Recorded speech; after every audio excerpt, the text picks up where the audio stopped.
All right, now we're going to be taking a deeper dive into roof-to-wall metal, what it should look like, what we find a lot up on the roofs of, and just a lot of fun pictures, I think. So this particular roof right here shows the green arrows. The water is coming down the roof.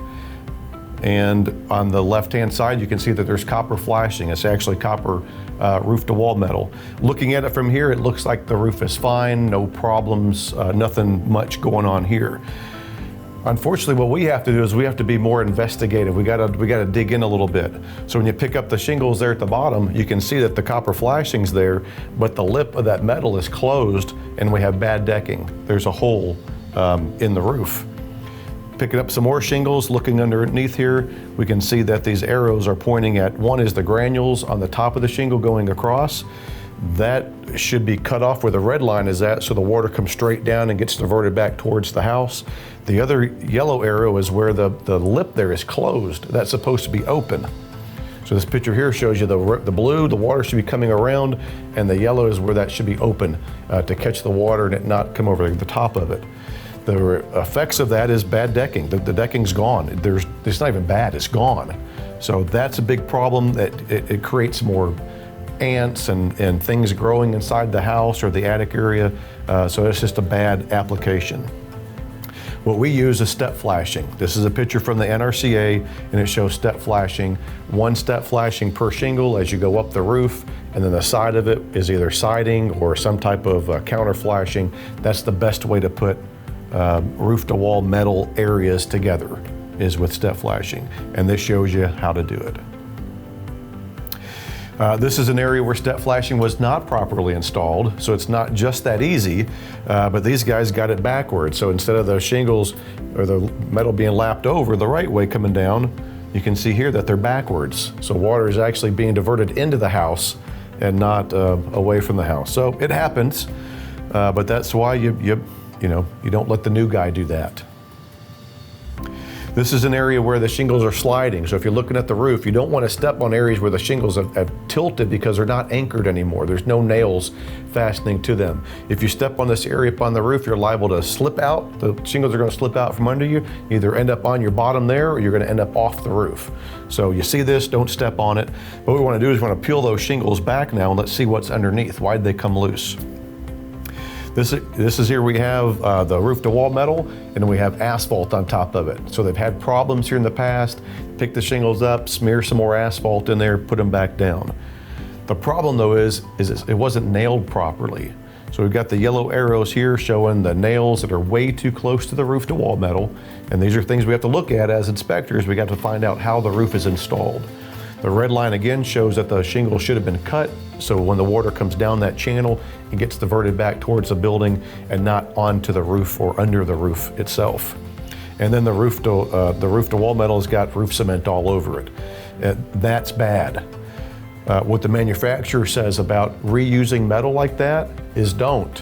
What they say here in their little bulletin about reuse of metal flashings on asphalt shingle roofs, first of all, what are metal flashings? You can read through that. Can metal flashings be reused when re-roofing? Sure, it says, yes. In some cases, however, I love however, it's always a no. So in other cases, however, GAF recommends that all metal flashings be replaced whenever possible. So those flashings need to be replaced because they have roof cement all over them. The next paragraph, little section, it says, counter flashings may be reused when they are in like new condition. Okay, so here's right here. Does that flashing look like it's good enough to be reused? No, it's not. All right, so some other flashing details we want to look at. This looks like a fairly new shingle and it looks like new caulking. So this is a roof that we went up on and found this detail that was improperly made. You never want to caulk anything on the roof where you have two different materials bonding together. So in this, we're trying to put caulking where there's asphalt shingles with granules on top of it against an old wooden surface that's painted.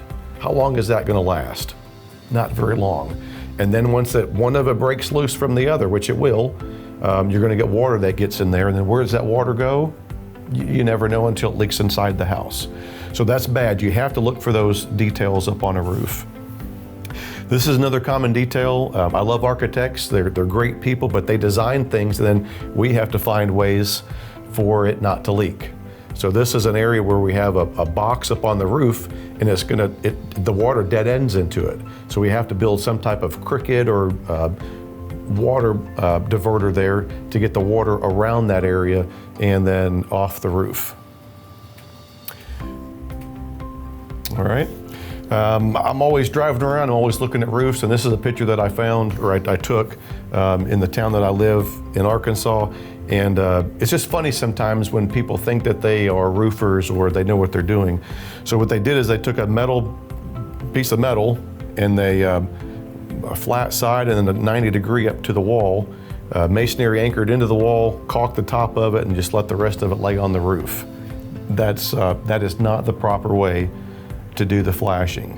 But we have to inform the customer or the homeowner what the right detail is and why. It's not just because we want to do that, but because that's what the manufacturer says and that's what the building code says. So that is improper installation. Siding is a problem when it gets close to the roof because it'll wick up water if it's a masonite siding or some type of wood siding. So this area here shows where some critters have gotten in there and kind of clawed away at the siding. It's going to cause a leak. Close up of that, you can see the metal back behind there is already showing. This one here is more exposed, so more water coming down is more likely to jump and get behind the siding there and behind the wall flashing. So the siding has to be replaced. This is one that they've already tried to fix. So you have more of a metal siding or a metal siding on this one. And they've again tried to marry the two areas together by putting roof cement on there. Bad. It's just a bad design. If you see this, you have to let the customer know that all that has to go away. And then this last slide here, just a great example of poor workmanship, I guess to say. So we're going to look at more slides, more pictures of different details up on the roof in just a moment.